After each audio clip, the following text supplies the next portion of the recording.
guys, are you interested in UK property investing? Well, you've come to the right place. Here are some quick tips that I use to get me started. So let's get into the video. So tip number one is do your research. Research everything. I say this in all of my videos. Make sure you know where you want to invest and make sure you have that regional knowledge. Make sure you know the market, you know all the up and coming trends, you know all the trend areas as well. Read all the blogs. There's loads of things on YouTube that you can watch. Just make sure you know and you've researched everything you could possibly research. Look for potential areas where they've got really good growth and it's got potential for future growth as well. Make sure you know everywhere there's potential growth and where there's opportunities for that really high rental demand. So conduct really good due diligence so it maximises your chance of success. My next tip is all about financing. Make sure you know and understand your credit file. Make sure your credit file is bang up to date. You know everything that's on there. Your score is boosted, and once it is boosted, protect that score no matter what you do.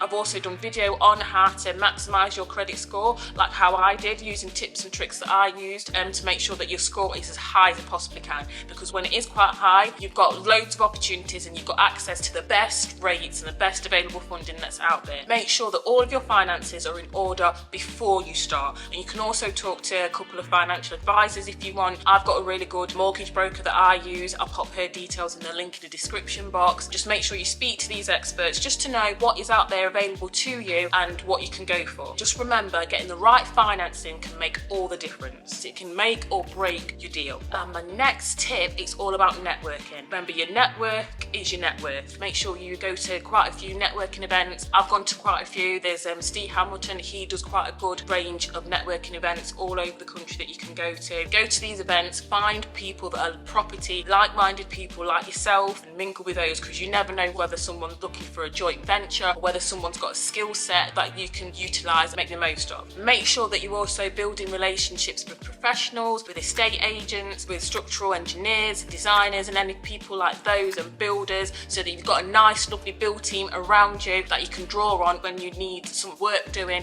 on your actual investment properties. And also join some online forums as well to make sure that you're up to date with the latest property trends and anything that could affect your property investing business. Another really good tip is to keep an eye on your cash flow. I think this goes for any business anywhere anyway, but make sure that your cash flow is right up there and you look after it, because cash is king in this market. Make sure you look after your cash flow. Make sure you know what your rental income is going to be. Make sure that you actually work out your ROI from day one. Again, I've actually got a really great tool. I call it the project plan. It's a project plan. It's an Excel spreadsheet. You can type figures in and it will spit out a recommended ROI for you from the information that you've put in. It can help you work out your ROI. It can help you actually look after how much it's going to cost for your build. There's other elements in there as well that you can plan out your actual project as well once you've got your first investment property. Whether you're looking at a potential property, it can stack up all your figures. So I'll pop the details for that in the description box below. So that's a really good tip tool for you.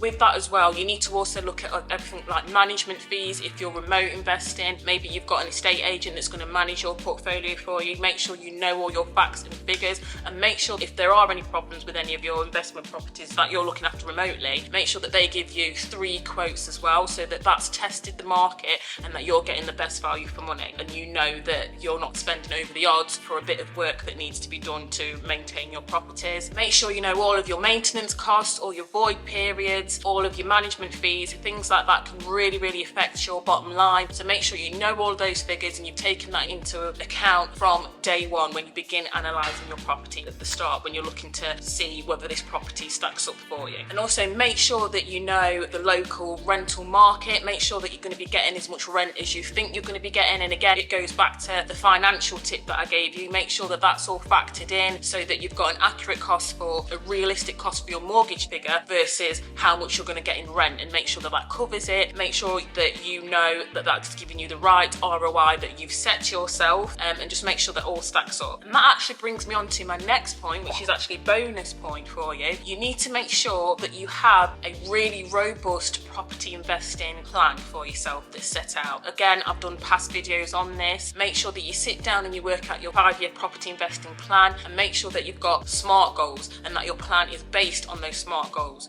Again, I'll pop the link down below in the description box for that video. But just make sure that your goals are smart goals. They're smart, they're measurable, they're achievable, they're realistic, and they are time-based, so that you can monitor them and make sure that you're actually achieving what you've set out to achieve. Make sure that you analyse and understand all of your risk tolerances as well. Make sure that that's all worked through, and that is all in accordance with your overall strategy and property plan as well. So make sure that you've got a good plan for risk, and make sure that you've got risk worked into your plan as well, looking at things like contingency costs when you actually get the build, through to doing an actual SWOT analysis so that you know what your strengths, weaknesses, opportunities and threats are for each property. So just make sure that you've got a robust plan in place for your actual property goals and your actual investment strategy moving forward. And as I've said, make sure that overall property plan and property strategy that you've got, 5-year plan hopefully, and that will show you your short-term goals, your medium-term goals and your long-term goals, so that you actually know that you're hitting those benchmarks, so that you're actually moving and progressing forwards to get from A all the way up to B. But you'll have tasks in the middle so that it makes you little steps at a time, so that you achieve that and you actually get to your end goal. And this is just going to give you an overall plan for general wealth building. So yeah, what are your feelings on this? Remember to always stay up to date, stay in the know, and make financial decisions that actually make sense to you. I'm not a financial advisor, so please